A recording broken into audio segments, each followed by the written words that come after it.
Nadhi bedo gi Boaz Waruku, jalony weche mag somo, mabende biro bedo ka tudore kodwa e yor lony mar Zoom, kod osetudore kodwa wan watudore kode achiel kachiel. Mwalimu nitiere kamiti mano mochung'ne weche mag somo e od bura, mano ma pacho ka, maling' makama ma Auditor General nogolo. Pache kotenre gi manang'o, dibende sirkal ninde pes somo? Aparo ni ma en wach malich ahinya, nikech nyoro kanachiewo kang'iyo gazet taneno ni Auditor General owacho ni nitie skunde ma Nyawawa.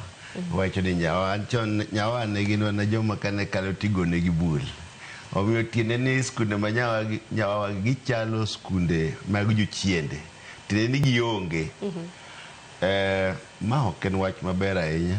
Nyoro na ka ripodi ni wuok, wan gi wuolwa moro mar committee mar education. Naneno ka ji osechako bolo wach ni nyaka waluong jotelo mag education kaka PS to gi CS mar education mondo nyiswa ne ratiro ni to skunde mag Nyawawa gin kanye, to gin mag ng'a, to be gin mag sirkal, to nyithindo be nitiere adieri. Nikech iyudo ni gini nochakore 2021, 2022, 2023, 2024. Tiende ni bende ok ochakore sani. Sirkal mokalo cha notimore ka gigi gin adieri, to kendo sirkal masani ni pod otimore. To ma timore to nyithindwa mag skunde to pesa ok or e wang' sa. Kata sama wawuoye ni nitie skunde ka wuoyo gi principals mag e constituency mara, moko wacho ni gidwa loro chon nikech pok giyudo pesa mar capitation. Pesa ni winjo kete gi miluongo ni 50-30-20. To 50-30-20 ni mokwongo first term mokwongo winjo mi kogone ni 50-30-20 10 17,000 per year. Chone ne 22,000. Gina se wacho kama ng'eny ahinya ni keto ni nyathi ka nyathi miyo siling 22,000. To higni 7 mokalo ok gisebedo ka giyudo 22,000. Giyudo 17,000 kende. To budget tiyudo no keti ni idhi migi 22,000. Koro budget manyoche wakalo mogikini. Na wuoyo motegna ahinya ka penjo jatend migao mar education. Ma penjo ni to pesa musiko uketo ne umiyo nyithi skul 22,000. To giyudo mana 17,000.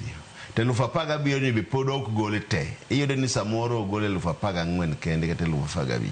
Pesa modongi be giwuok exchequer, to ka giwuok to gidhi kama nade. To ka ok giwuok to ang'o momiyo ok giwuok to so kete budget. Kanwa timo BPS budget policy statement ne okwa keto wan kaka education committee. Ikelo nwa budget to okwachi ni pesa ni dhie school makama. Ikete mani en capitation, ma infrastructure. Koro wa approve giti budget estimates to kagina gino ket gi lump sum kama. Omiyo kagise dhie ministry kacha, it enjo ministry ema koro kao pesa gi kaore skunde. Tanyalo wacho ni Kenya ka wach mar capitation osebedo shida ne skunde. Masani iyudo ka principal mag skunde wuotho ka wuoyo mana kendgi nikech gionge pesa to nyithindo be gin go skul. Tiende ni remittance mar pesa gi skunde osebedo kadhi marach. Omiyo ka wach mar kama ni billion 117 billion egni mosekalo. Mano pesa, ing'enyi billion ok en pesa matin. Mano nyalo pongo dier od ka 117 billion. Nikech iwacho ni magi skunde pesa mane gbe ni dhi ni public schools under fund, iwacho ni 117 billion.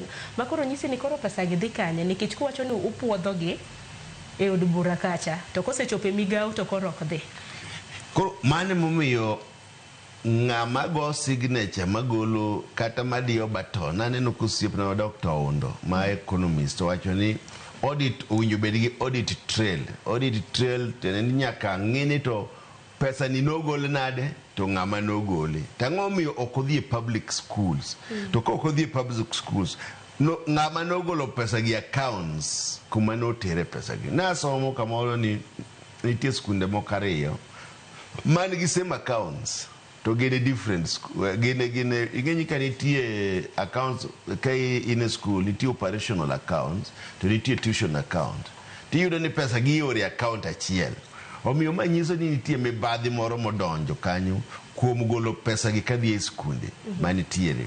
Makoro waneno ni manya ka gima wadhi wakete kanoni maduong' kaka jok ngo obedo ni wang'iyo wa oversight, wan ema wang'iyo ka education committee, wang'iyo ministry mar education, obed CS, obed PS, obed directors, mama nyaka wadhi watim, kendo ok mabor, ok bi kalo, kapani dhi kalo wik manyien kapok waluongo jogi mondo bi opiwnu ane ni pesa gi to dhi nang'o.